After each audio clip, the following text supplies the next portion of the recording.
The different stages of fermentation. If you are a first-time brewer, you are most likely unsure what to expect for your first batch and beer fermenter unitank. We thought it would be helpful to break down the different basic stages of fermentation.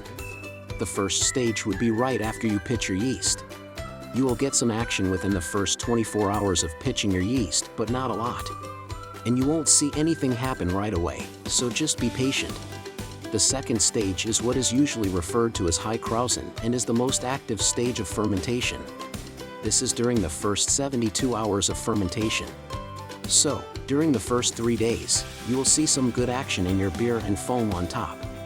This is when the yeast is eating up most of the simple sugars first and just going crazy. After this stage, the fermentation activity will slow and can even sometimes look like nothing is happening.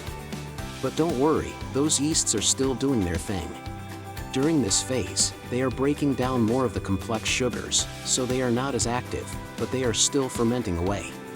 Your beer will remain this way until it is done. So the majority of the sugars are eaten up in the first 72 hours, then the yeast works on the more complex sugars for the remaining time of fermentation. If you add fruit on day 10 of fermentation, the yeast will go crazy again and look like high krausen all over again.